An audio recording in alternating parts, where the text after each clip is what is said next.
Well, they say that you're a fool. You believe in magic. I'm Paranormal Pete, and I'm on a journey to seek answers to the questions that have crossed all of our minds. What happens to us when we die? Is there an afterlife? I'm a regular guy who discovered the gift of psychic mediumship in my 30s. My passion for history and the unknown have put me right here, right now.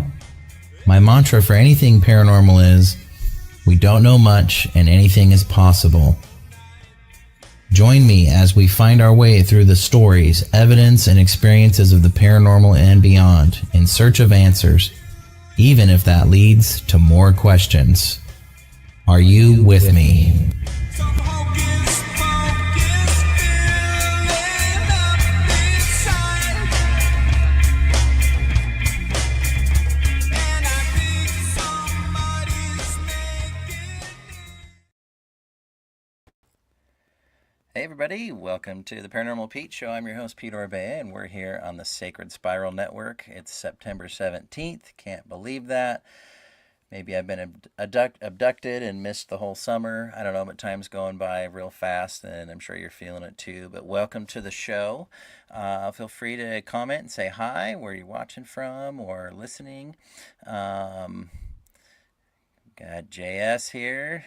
Holla. Welcome, man. Welcome to the show. Excited for tonight. I've got a really good friend of mine coming on tonight. I've gotten to know him over the years, Mr. Jason Hassler. We're going to be talking about all things paranormal and investigation, and we'll see what we get into here. But it's certainly going to be a lot of fun. I always enjoy talking to Jason.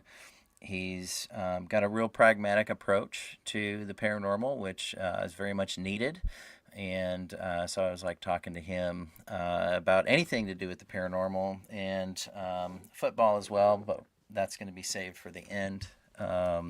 So got a lot coming up. Of course, we're getting close to October and the fall season.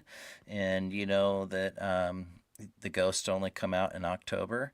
Or at least that's what everyone thinks. So it's a busy time for people in the paranormal, and I'm so excited for another season of the Port Gamble Ghost Walk Tours coming up, and they start Friday, October 3rd. You can get all the info you need on those and tickets at portgambleparanormal.com. I do those every Friday and Saturday night. In October, with the exception of Halloween this year, I'm not doing a regular Ghost Walk tour, but I am taking part in the first annual Halloween Ghoulish Gala that's going to be at the Port Gamble Theater. So if you're in Washington and Puget Sound area, you definitely want to check that out. It's at portgamble.com on the events. But it's been being put on by one of the shops here, Pretty Stick, which happens to be a very haunted location in Port Gamble, and they've partnered up with the theater. There's going to be a costume contest with prizes, food and drinks, and live music and prizes. And then from 10 to midnight, if you want to go as an add-on ticket, I'll be taking people through the famous Walker Ames house from 10 to midnight on Halloween night. So that's going to be a lot of fun. I'm looking forward to that. Then being that Halloween's on a Friday, that's totally perfect. Then a week after that, there's the 16th annual Port Gamble Ghost Conference coming up. You can find info for that at portgamble.com, or if you go to portgambleparanormal.com, click the conference button, and it should take you there. That's coming up November 7th through the 9th, so it's 3 days, and we've got speakers from all over and classes, and we investigate at night. We open up multiple locations in the town for investigation, so it's a lot of fun. I think it's super important to have these conferences. It's a place for shared ideas, and also to hear other points of view and perspectives as well. So if you're interested in the paranormal and you're just kind of getting into it, this conference in Port Gamble is a good place to meet other investigators and people in the field and people who've had experiences. So hopefully you'll check that out. Again, that's at portgamble.com, or if you go to portgambleparanormal.com, click the conference button. I'll put that up in the comments. And you can find all the info on the ghost walks as well. Okay. So feel free to say hi, join the conversation tonight. Well, wait, I've got more events coming up. Let's see here. I recently filmed with the group Traveling While Black, and they're doing a haunted Kitsap County tour. That was so much fun. I shared the video on my show page and my Port Gamble Paranormal Facebook page, so hopefully you'll check that out. They visited a couple of cool spots here in Kitsap for the spooky side of things, and recently did some filming with PBS for a series. Coming out, I think, in October. It's about haunted stuff, so that was a lot of fun as well. Some other things coming up: special investigations. If you like to, if you want to try doing a paranormal investigation or see what it's like, or maybe you got some equipment you want to try out. I host special investigations. They start in mid-November, and I do about once a month through April, and then a summer one or two of those. And so if you've done the tour and you want to take kind of the next step, the investigation's a good one for you to do. Next spring, late March, I think it's the 27th through the 29th, is the Oregon Ghost Conference. And so you want to make sure, go to OregonGhostConference.com and check that one out. That is a lot of fun. A lot of the people that come to the Port Gamble Conference also go to that one. It's in Seaside, Oregon.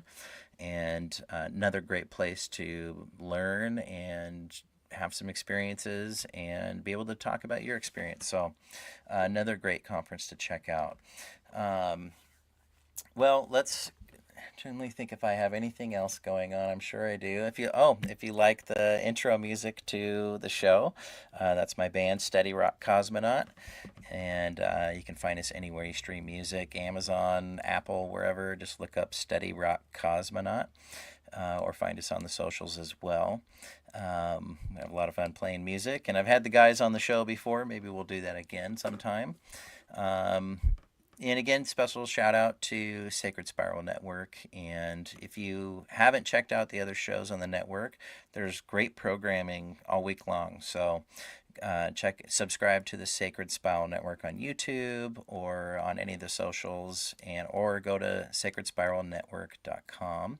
And you get to learn about all the shows on there, and they play on the website as well. So the owner of it, Kelly Brickle, has done really well with making it easy for you to access the shows. So go check them out and see what you're going to learn. You're going to learn a lot. That's what this is all about, right? So without further ado, I'd like to bring on my guest tonight. Like I said, mentioned, a good friend of mine. I've gotten to know Jason over the years. He's a really good dude. He's been obsessed with the paranormal since having many experiences as a child. These experiences left him with more questions than answers, which I think makes the best person to be an investigator. Jason's been a part of Oregon's TAPS family team, Big River Paranormal, since 2017, and has worked his way up to the role of director of the team. So let's give a big Paranormal Pete Show welcome to my good friend, Mr. Jason Hassler. Hello. Woo! What's up, Jason? How you doing? I'm good. How are you? Good, man. Thanks for coming on tonight. And seems like everyone's just so busy these days, so I appreciate your time to Sure. come on and chat about some fun stuff with me. So you're with Big River Paranormal, and is that the only team you've ever been a part of? Yes, it's the only team I've been a part of. I dabbled in it like everybody else did when they were young and stupid, doing it the wrong way and sneaking into places they shouldn't be in the middle of the night and hoping the cops didn't show up. Yeah. That's cool, though. I mean, I think with your longevity with the team and a lot of the people that have been there for a long time, I think that's almost a benefit to your own journey in the paranormal, because you've got to help shape the team based on your experiences and learning from what doesn't work and what does work. And I mean, do you think it's kind of a benefit to be with the same group? Yeah. I mean, we have people on our team that, like Stacy, she's been on, I think, 10 years. Kathy's like 17 years. You know, like, Wow. so they've been at it quite a while. So yeah, we have a good group of people that have been with the team for a while. So we know each other and really well. It's a pretty close family type, and we have a lot of fun. And then we've added and lost some people, of course, and Yeah. that happens with the people get lives, and some people just aren't as obsessed with this as we are. And I don't understand it. It's like, what do you mean this isn't your first priority? So you're saying you don't have a life then? Uh-oh. Outside of the paranormal, I work, sleep, and play with my granddaughter. That's it. My dog. Yeah. Yeah. That's a good way to be too. Katie Brown, good friend of the show. Hey, Welcome to Katie. Jason. Thanks for watching, Katie. Yeah, so I think it's a benefit. I think, and like I said, you've learned. I mean, just from when I don't even know when we first met, a long time ago. But I feel like everybody. I think you just learn so much more when you've got some stability with it. Yeah. You know. So what was your kind of first role in the team? Okay. So I joined August of 2017. In my first investigation with the team was actually their in Port Gamble at the Walker Ames house. Oh, So that was your that would first be, one? it was my very first one with the team. It was kind of funny because I joined this team full of women, and I was the only, and then they're like, they didn't tell me where we're going. They just said, hey, it's like 3.5 hours away. Just show up. We're going to carpool, and that's what we're doing. So I had no idea. It was a really big risk. It was a lot of craziness, but I did it. And, they didn't kill me, and they didn't leave me in Port Gamble. So, yeah, it was. Well, we probably would have just hired you if they would have left you, um, and you'd still be here. There's work Um, to do. yeah. Hi, Michael. Thanks for watching. He says, "Hey, Pete and Jason, good friend of Hi, the show Michael. here. Thanks for watching, man." Well, so yeah, I mean that would be a risk. I mean, you're going 3.5 hours away. I've With gone women and I don't know. Yeah. yeah, yeah. I mean, I've gone to do like an investigation for somebody, and I went by myself, and I don't do that anymore. Yeah, I wouldn't recommend that. Yeah. When we're not really sure where you're going. In the area I was in, it was like there was people like sticking their heads out of the bushes looking at me as I'm driving down the road. Huge dogs, and I'm like, oh man, what did I get myself into here? So that's a pretty big risk. Well, I mean, how was that first investigation? What'd you think? It was because, it was such a great location. First of all, I was just grateful to be able to get into something like that. And then, it was more of a just kind of sit back and watch at that point with them and see how they did things and just learn a little bit. So it Yeah. was pretty nerve wracking, to be honest, because, I didn't have any idea what I was doing. And, we had equipment that I didn't know how to use and that kind of stuff. So it was, I was very, very raw pretty much. Yeah. So it was Yeah. a learning experience. I mean, it's cool that you can say that because I think some people would be like, "Oh no, I was great at it from the start," but not knowing what to expect and feeling confident in what you're doing. I think it's that takes some guts to put yourself out there like that. Well, I'm glad you had a good experience and that it was in Port Gamble. Anybody watching out there, comment wherever you're watching from. If you have done paranormal investigations, what was the first place you investigated? So put it up there in the comments. We'll put it up on the screen and join the conversation here. So since that first investigations, how many team investigations do you think you've been a part of? Oh man. I knew that was going to be a tough one. Yeah. I mean, we try to do at least one a month, but I mean, of course we had COVID and all that kind of stuff.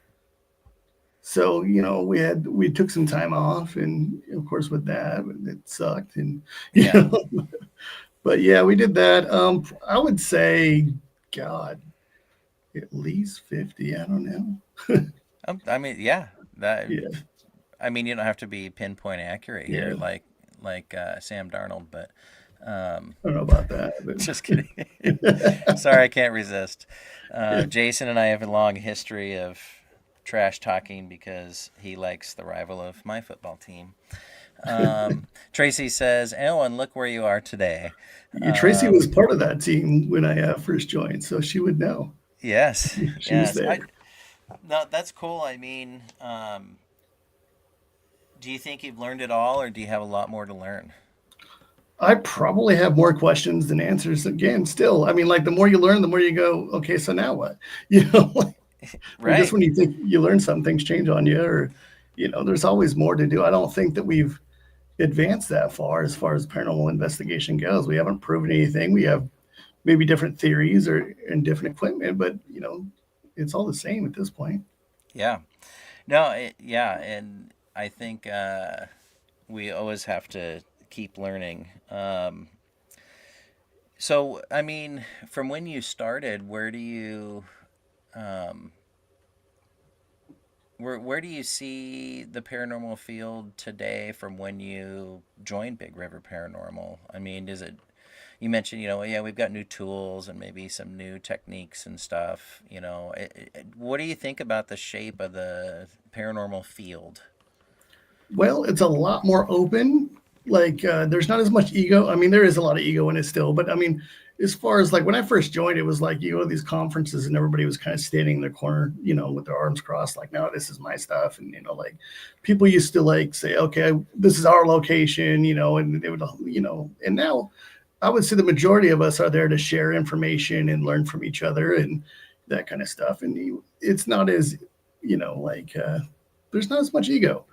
But on the other side of that, I mean, I think that with the invention of, as we're getting further with AI, there's so much fake stuff and like, Yeah. so I Oh my think that's going to gosh. be a real problem in the field because I mean, we're always already seeing it, like Yeah. it's so hard to tell what's real and what's not. So I kind of have this rule that like I'm not going to make a determination on anyone's video that I wasn't there to help film. So Well, I mean, I mean, I can respect that. Um, unless of you course it's know, something obvious like an orb or something. I feel like I heard the sarcasm in that comment. Yeah, maybe a little how, bit. how many orb videos have you been shown over the years, do you think? Too many. Yeah, too many. Like, Yeah.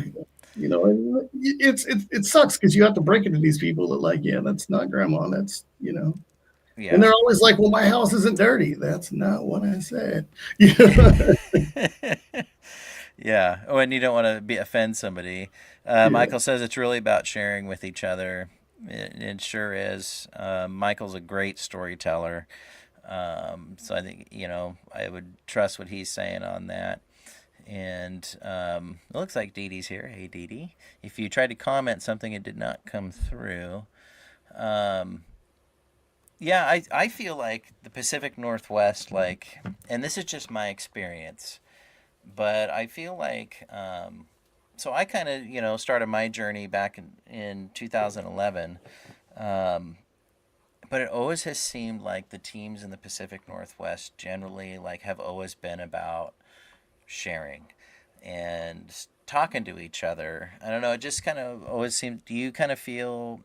I mean, to be honest, I haven't been around a lot of teams from like the East Coast or something. yeah. But I just feel like it. I feel like it's just been kind of different out here in the Pacific Northwest. What do you think? I think the goal is for, you see a lot of stuff online, these people talk about para unity and that kind of stuff. And I think that's the general goal that people have. But again, we're all people and there's drama involved and there's ego and there's jealousy. And so for the most part, I think everybody's good. But yeah, I mean, But the human factor still yeah, kind of creeps in there. Yeah, yeah. I get it. Um, well, so Jason is going to be teaching a class at the Port Gamble Ghost Conference, and his class is Paranormal Investigation Ethics. Tell us a little bit about what you're going to be teaching in the class. Okay, yeah. So you see a lot of people, a lot of people want to be involved in the paranormal investigation or ghost hunting, whatever it is they want to call it. And what happens is they join or they just start themselves. They don't know what exactly they're doing. So they do some things that may not be ethical, like just because you've gone out to a cemetery with your camera and taken some pictures, did some EVP recording, does not now qualify you to go into people's homes and help them with what they're experiencing. So it's gonna. I'd like to teach people how not to basically don't do things you're not qualified for, and how to find that, what it is you're good at, what you is you want to do, and how to actually get that qualifications that you need to then go help people. Yeah, exactly. That's great. Michael is out east. I meant no offense for anybody out east. I'm just sharing my experience in the Northwest. But Michael says, come out east, guys. And someday, and he says, come to Gettysburg, which is definitely. Have you been to Gettysburg? No, it's definitely on my list of places to go. I Oh, wasn't. yeah. My team went this year, with the tap stuff, but I couldn't justify the money, so I didn't get to go Yeah. this year. Yeah. But it's definitely on the list. I hope to go someday. That's one of the places I really want to go. And maybe we can go there and capture some cool stuff. Oh, my mom's stopping in. Hey, Mom. And my sister also. There's no room for pick me paranormal investigators. Everyone pretty much has the same goal, right? I Not used everybody. to, yeah. I mean, there's a difference. Like in my thought process, there's a difference between paranormal investigators and ghost hunters. Now, paranormal investigators, in my opinion, take a more professional approach, with a more skeptic approach. Whereas ghost hunting, you're just going out and seeing what you can find and trying to scare yourself or get clicks on the internet. So that's kind of More the the way I thrill look at it. seeking. Kind Yes. of the more Yeah. the thrill seeking And side. Yeah. neither one of those things are wrong. Just know which one you are. Exactly, dude. I was gonna talk about intent. I've talked about it on the show before.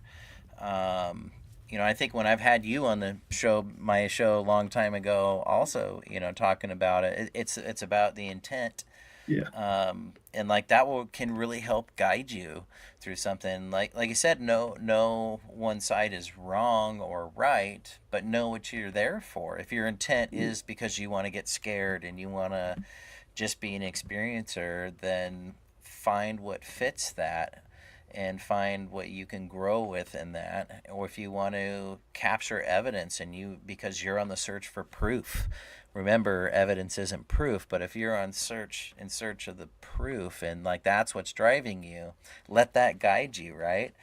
I mean, did you, in your own personal experience, did it take you kind of a while to figure out what your intent was, like, once you started doing it, like, oh, this is what I want to do? Did you ever have an aha moment, or just kind of figured out over time like what your intent was through paranormal investigation?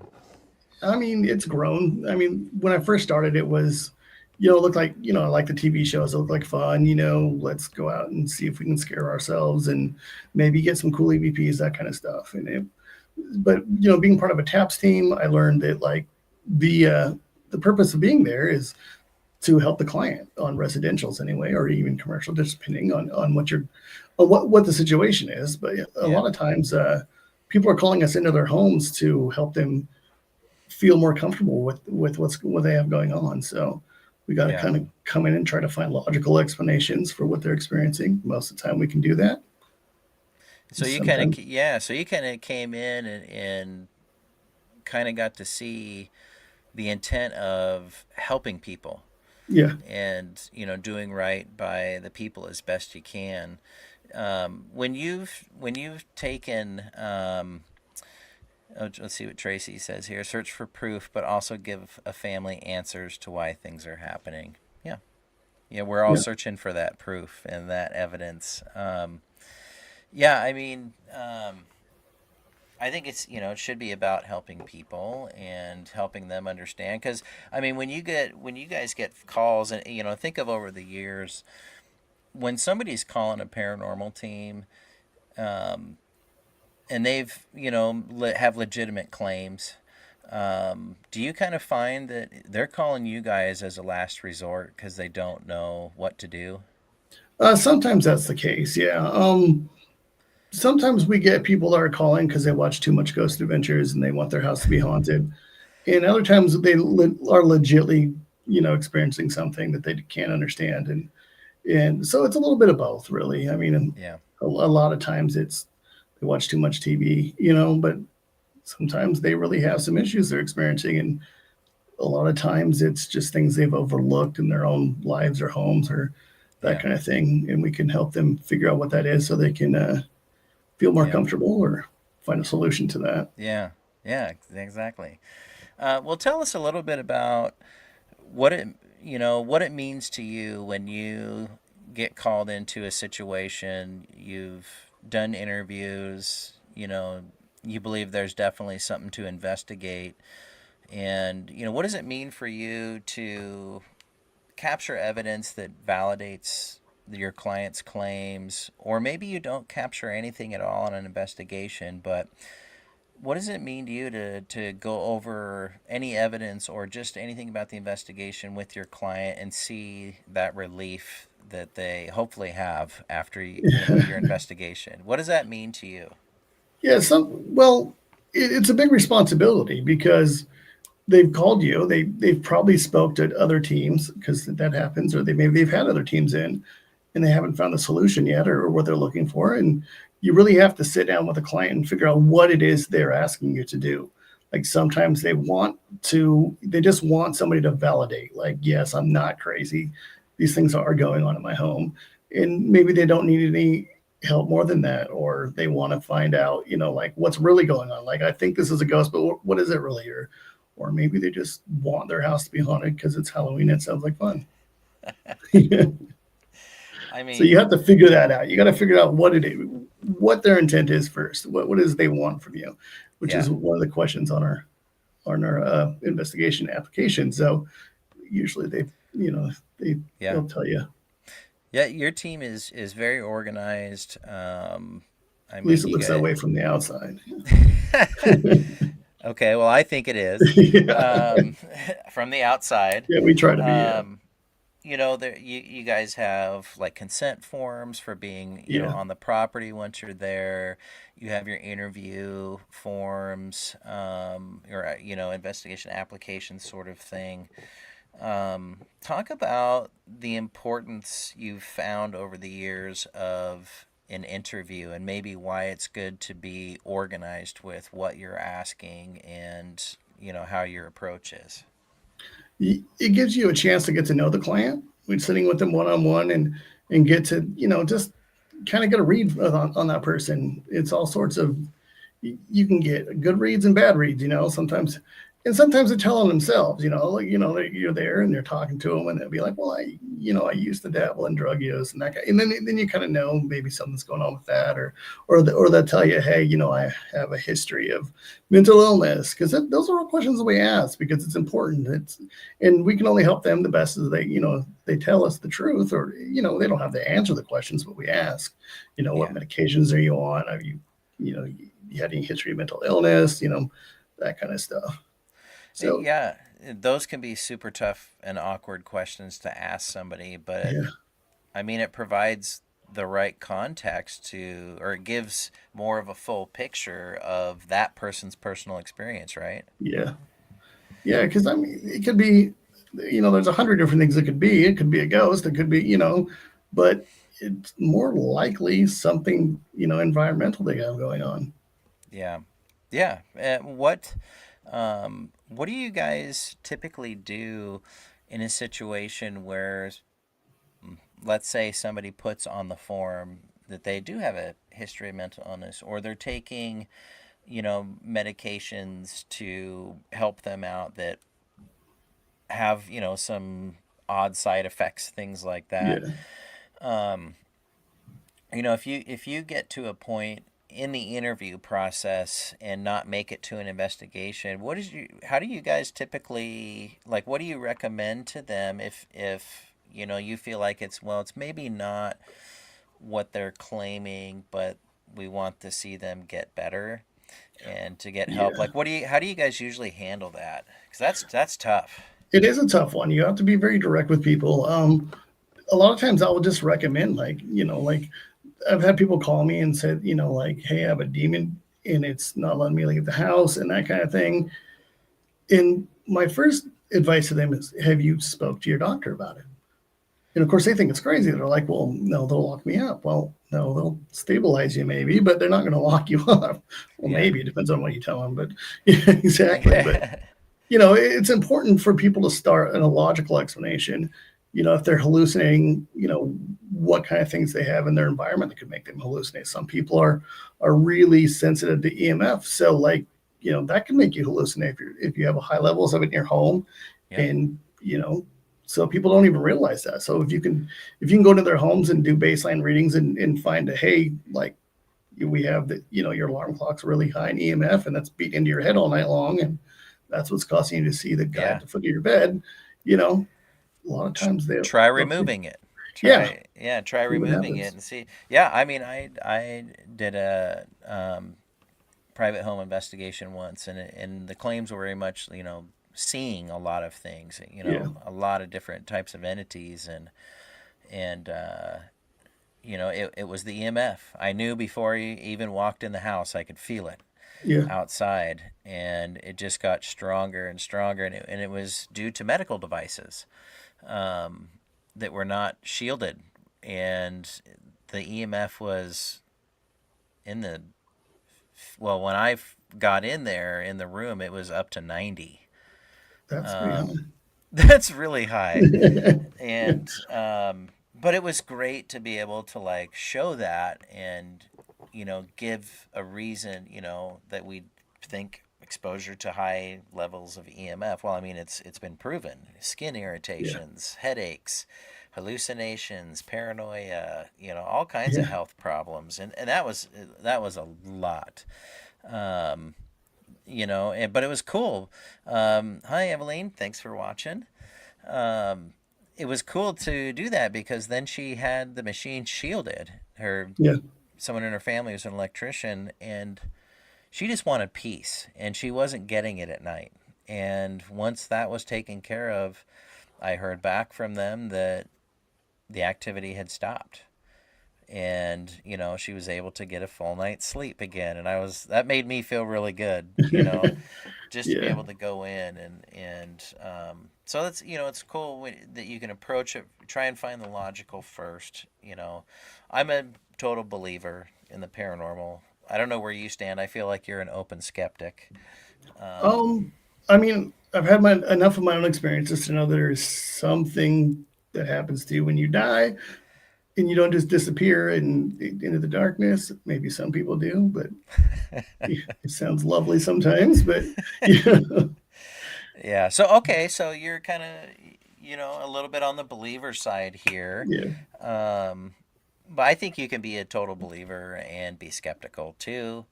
um, you know Going back, you've had childhood experiences. Talk about your top one that like you remember like yesterday. Paranormal experience you had as a kid. Like what kind of was your first one that you were like, whoa, wait a minute. well, you always thought that, like, I'm a kid. Maybe maybe it's my imagination, but like, my brother was seeing the same stuff, and we when we were, I don't know, we were probably 6, 7, 8, 9 in this house, and very haunted.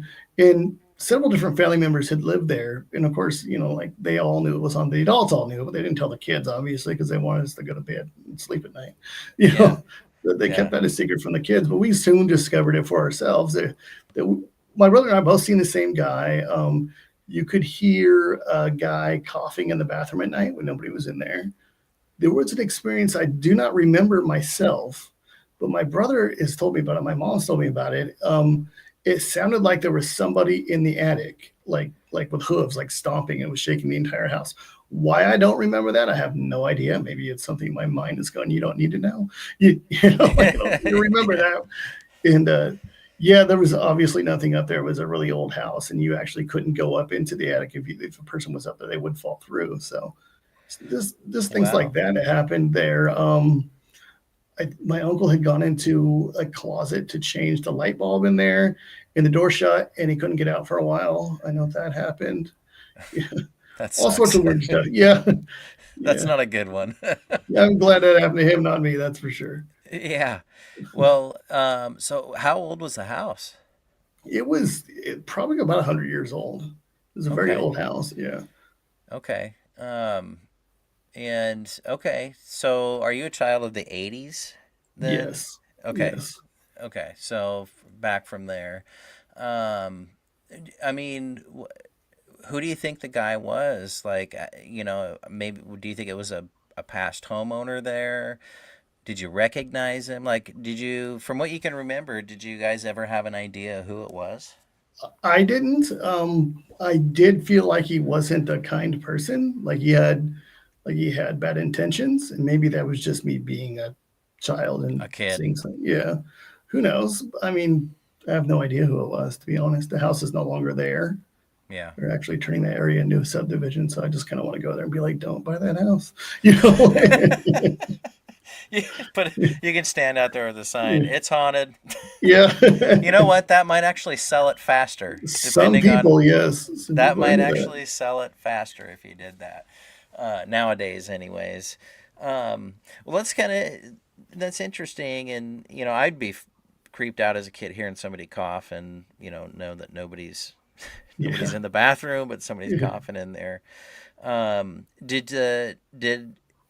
Did you and that particular entity like ever see each other? You know what I mean? Like, did you ever make eye contact? Yeah, I felt like he was watching me sleep. Of course, I feel like every kid feels like there's a monster in the closet watching them sleep.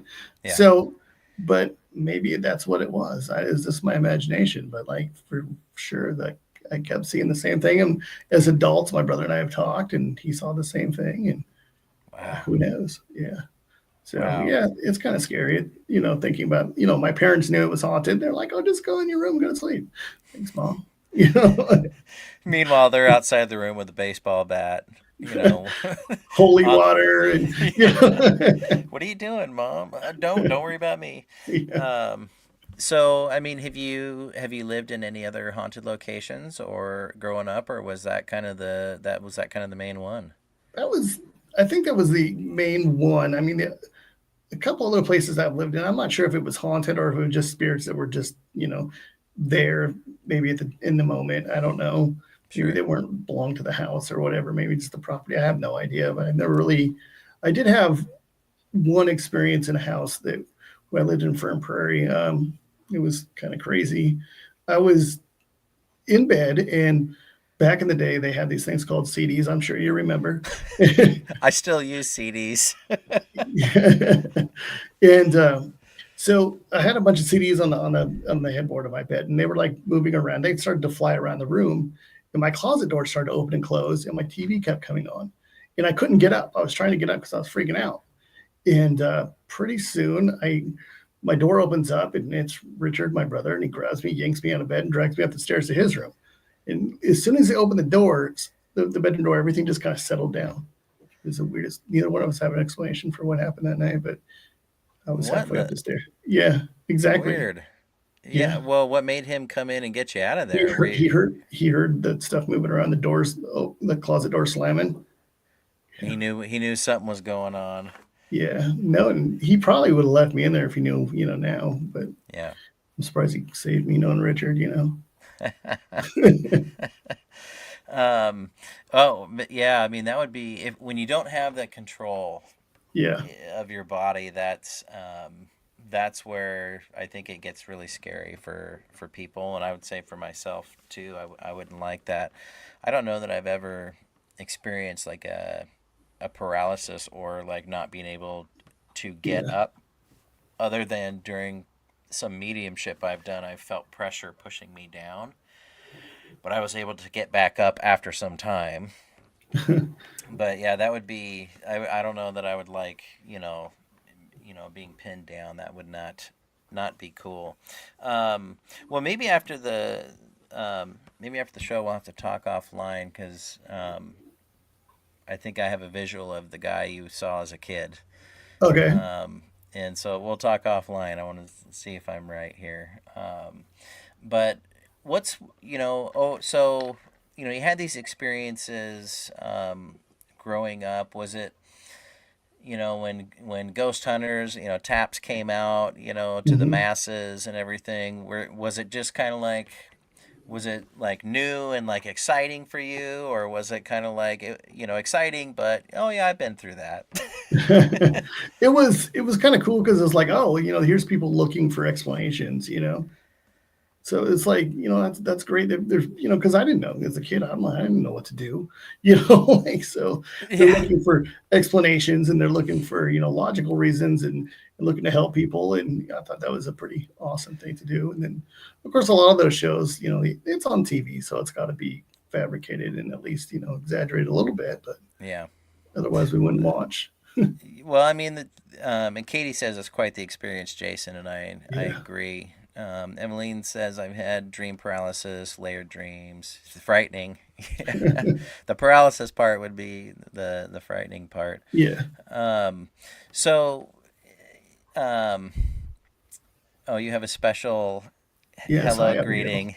From the granddaughter, yes. She's Yes. probably watching. She likes to video chat with me. So Oh, hey Abigail. Hey Mariah. Thanks for watching. Hope you're doing well. It's certainly been fun to see you be a grandpa. yeah, it's Um, it's a good time. that's It's awesome. way easier than parenting because when they poop, you just hand them back. I figured you'd say that. Yeah. Um, that's funny. So in all these years of investigating, where where do you like to go back to? Like, what's your favorite haunt and what draws you there? I like historical locations for some reason, like Walker Ames, Ermitinger House, places like that really intrigue me. And What is it? What I'm is it not sure about why. those? I'm really Oh, you not don't? sure. Okay. I Really not mean, sure.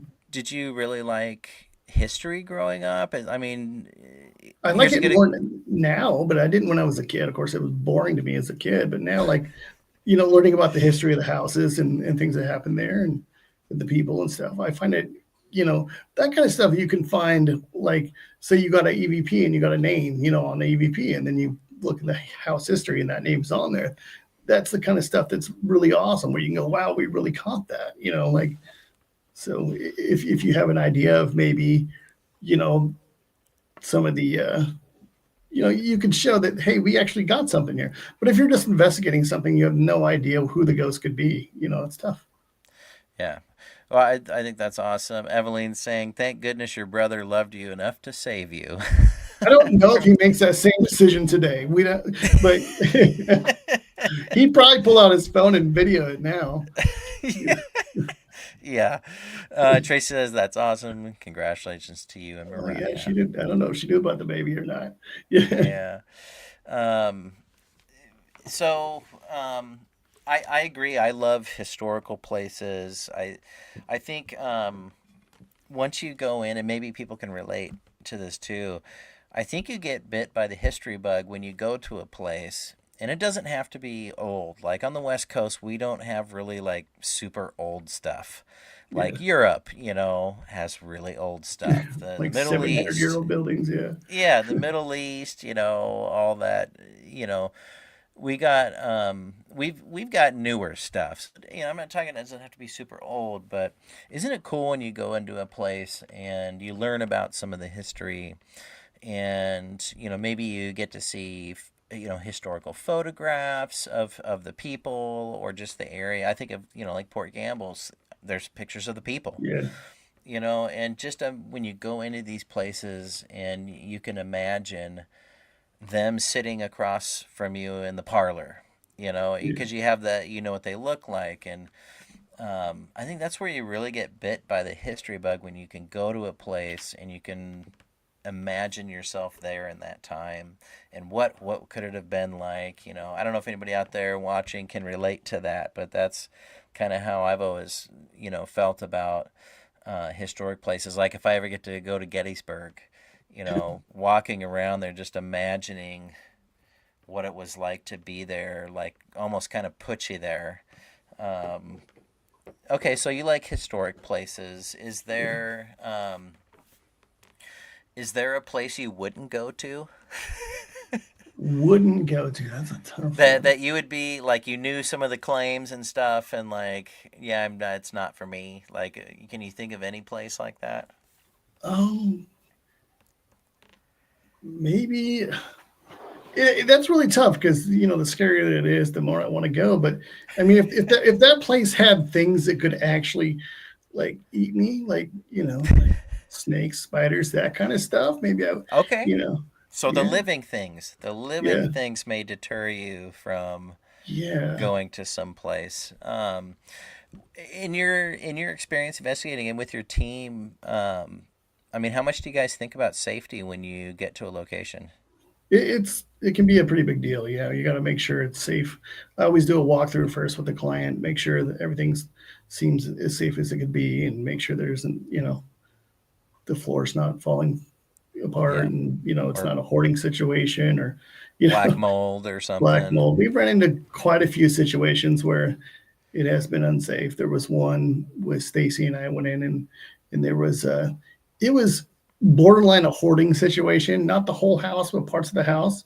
Yeah, And then the lady was smoking a cigarette while on oxygen, so we got the heck out of there real fast. yeah. Well, I imagine that's it's hard to investigate the environment in an Yeah, environment like that, because that's what you're really investigating is the environment. yeah, You're not really investigating the ghost. You're measuring the environment, and then maybe you have that personal experience. Other than the guy from your childhood that you saw, that you and your hmm. brother saw, have you ever had another personal experience with full bodied apparition? I have, and actually, it was kind of recent. Our friend Oh, William Becker and I were at the Ermitinger house, and him and I okay. were the only ones there, and we were upstairs in the office. I don't know if you've ever been there, but we're upstairs in the office discussing a project that we are working on together for that place. And some I saw somebody out of the corner of my eye at the top of the stairs, and I looked over and I was like, there was a guy there, and I was like, who was that? Like I thought we were alone, but like, and then all of a sudden he was gone. I was like, well, that's pretty cool. So then I couldn't wait to get it Nice. back in there. Yeah, So, and and so where? Tell us where the Ermitinger house is for those that don't know. that's in Oregon City, Oregon. It is the house they believe the coin toss to name the city of Portland happened in. Because one guy was from Portland, Maine, the other one was from Boston, I believe, and they each wanted to name the city after their city, and the guy from Portland, Maine won apparently. Well, So they what believe what that what would it have been otherwise? Boston Boston, land? yeah, yeah, it would have been Boston, Oregon, or something. I don't know. Well, I'm glad it's Portland. Yeah, Um, yeah, I haven't got to go inside that location yet. Hopefully someday I'll get to because it just sounds like a really cool, uh, preserved, and just all the time and energy and effort that's gone into preserving and making sure yeah. the place stays standing. So yeah, it sounds like a really cool spot. Is there an investigation that and I'm asking all this stuff because I know you've been on a lot of Yeah. investigations. Have you ever been investigating and like legit you were thinking about I need to get out of here, during the investigation? Yeah, there was a, and Tracy probably remembers this. We were in Eugene, Oregon at a residential, and there was the guy there. He told us he had a wife and dogs. We get there, the Okay. wife's not there, the dogs aren't there. It's just him. So we kind of figured maybe they freaked out and just stayed in the hotel or mom's house or something for the evening, Right. just let's do our thing. Well, this guy was claiming he was being attacked and scratched and all sorts of stuff while he was sleeping. He said it was pulling him out of bed, that kind of stuff. So when we get there, it was pretty obvious the guy had maybe some drug and alcohol issues. Okay. But that doesn't mean he doesn't have something going on. Right. So we decided we would set up a little bit and just kind of see what happens. And it got to a point where he kept asking us to go out in his shed out back. And, we're not going to go out in the shed out back. Because he was telling, actually, what he said was, he said, there's a demon there and it speaks French and he spoke French. So thankfully he understood what it was saying, but it wanted us to go out into the shed. Well, that doesn't sound safe at all, especially when the Yeah. wife and dogs are missing. Yeah. Like we're there. Not yeah, not accounted for sure. Yeah. And then we start noticing there's like hunting knives and stuff, just like placed randomly around the house, like where you wouldn't keep a knife, just kind of that kind of Yeah. stuff. Yeah. So yeah, we kind of packed up and got out of there pretty quick. Yeah, we're just kind of like, sorry, bud. And, yeah, we're not going in your shed. It's not happening. Yeah. You know, like, Yeah. Well, it's good to be, conscious of your surroundings. I think it's easy if you're going to investigate something, like I think it's easy to get focused on what you're looking for, right? Or yeah, you're focused on your equipment and stuff that maybe you wouldn't notice, some things that may seem, unsafe. yeah. So good on you guys for doing that. What is gosh, this hour just goes by so quick. What is, if you were to, other than an audio recorder, Hmm. if you only could take one piece of equipment with you into an investigation, what would you take? God, that's tough because audio recorder is the most important thing to me because it's the easiest one to get evidence with. I would say probably let's go with the EMF detector just to get, so that way you can start rolling out logical things. Yeah, Yeah, I would agree. Like I would, that's what I would do too. Yeah, audio. I mean, you just got to have that going, kind of no matter what, because you never know what you're gonna catch, and maybe you don't yeah. catch anything, but you never know. What's your favorite type of data to review after an investigation? I do a lot of the video because if it's just audio, I'll fall asleep.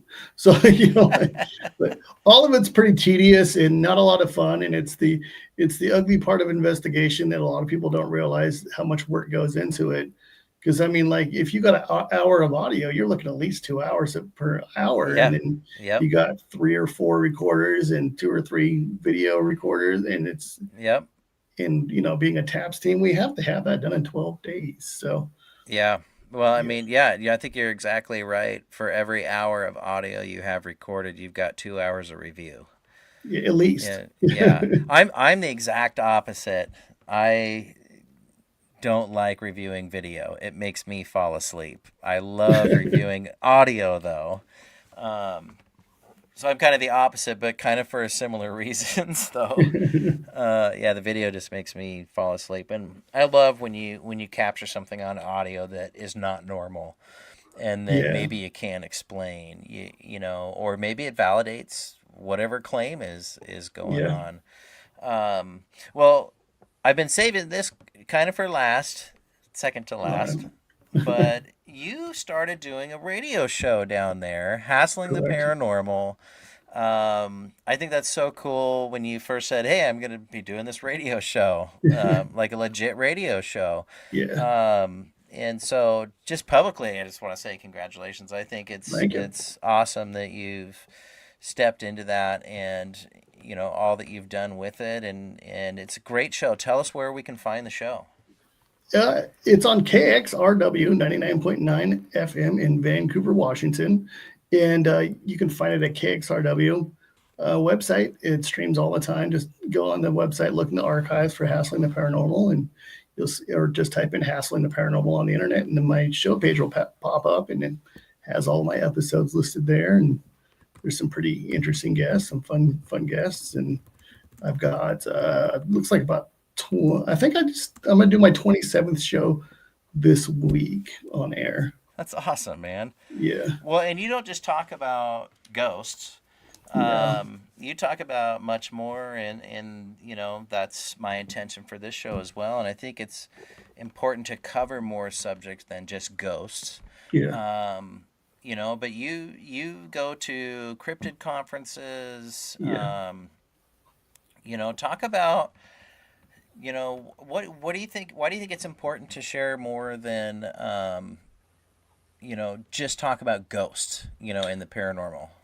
Yeah, it would be a bunch of the same shows repeatedly, really. I mean, like, like you get different, yeah, you get a lot of different perspectives ghost wise, but again, it would all be about ghosts, and eventually people would stop listening because you run out of guests. Because so having Bigfoot, aliens, all that kind of stuff. I mean, we do. I mean, whatever. I mean, any topics that's paranormal related, I love to dig into. Yeah, Hopefully, yeah. get like Mothman, Dogman, that kind of stuff here pretty soon. And I've got some interesting. It's more perspective, right? Yeah. It's more context into what is paranormal, and I think a lot of people maybe think when they think of the paranormal, they think of ghosts. Yeah. But I think you can throw cryptid research and UFO, UAP research in that as also, because paranormal means next to normal, and all that stuff is next to normal also. Yeah. Let me ask you this, because you've talked to Bigfoot researchers. Yeah. I'm just gonna go with Bigfoot because he's the most well known. Yeah. And Mariah says, "Can't wait for Mothman." We're working on it. Oh, Mary, good friend of the show, Mary Bethune. They're all connected. That very well could be. So let me ask you this, just in your experience talking to people Yeah. and what you think.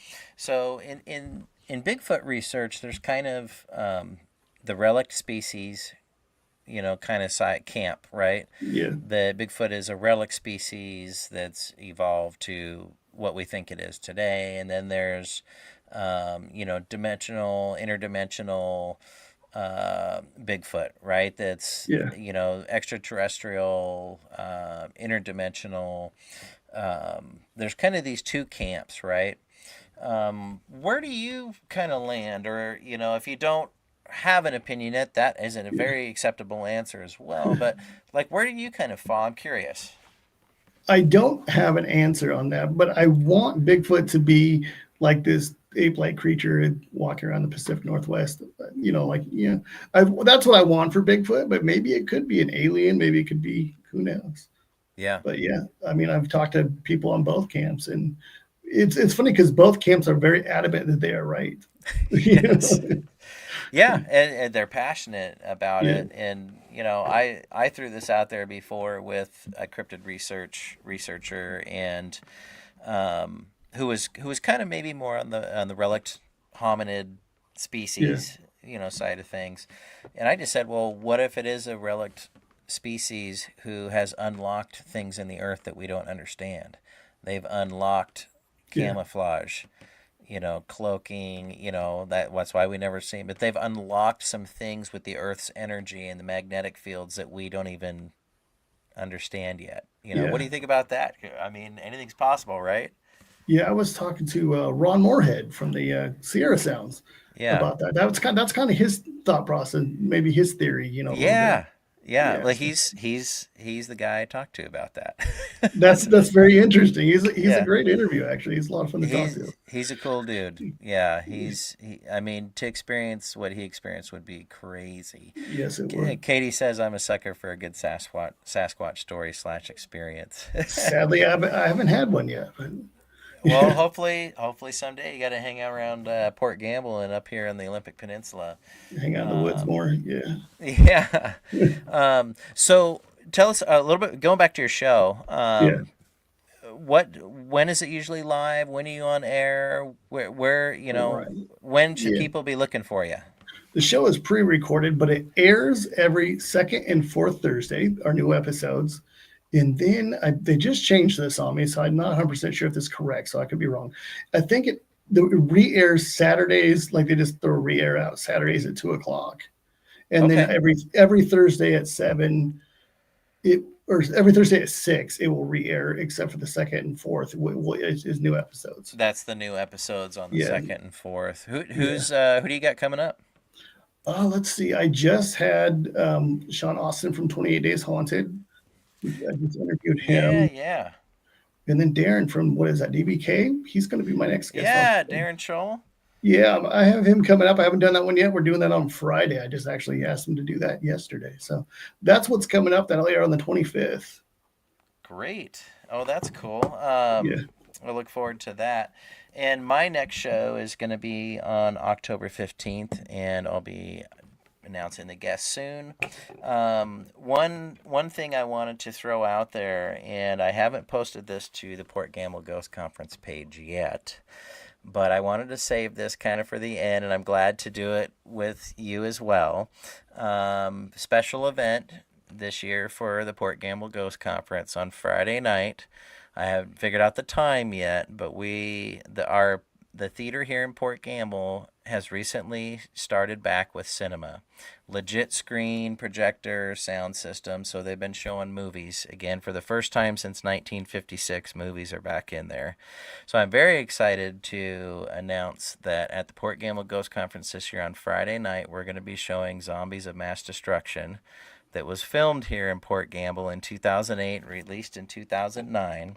And so for those that have seen it, I hope you're excited. For those who haven't, if you want to see a legit zombie movie filmed in Port Gamble, in the buildings, on the grounds, you'll recognize everything if you've been to Port Gamble. We're going to be showing that this year. And so I'm super excited for that. That's going to be so much fun, and I'm glad Jason's going to be there because if he Yeah, have you I'll be seen it? there. I have Have you not. seen? Oh my God, we're going to have some fun. And so Jason, again, he's going to be teaching a class at the Port Gamble Ghost Conference, and so you can get tickets. Class tickets are separate. That's how we take care of our class instructors for their time and putting the classes together. And so Jason's going to be teaching a class. And so you'll definitely want to check that out, Paranormal Investigation Ethics. And I was going to say something else. Oh yeah, duh. Jason has also been our co-MC for the Port Gamble Ghost Conference the past couple of years, really helping me out because I can't be in two places at once. And so thank you so much for everything that you and your team contributes every year. But Yeah, we love to do it. appreciate you being the co-MC, helping me introduce speakers at our secondary venue while we got stuff going on in the other venue, and so it's always been a big help. So I really appreciate that, Jason. You've been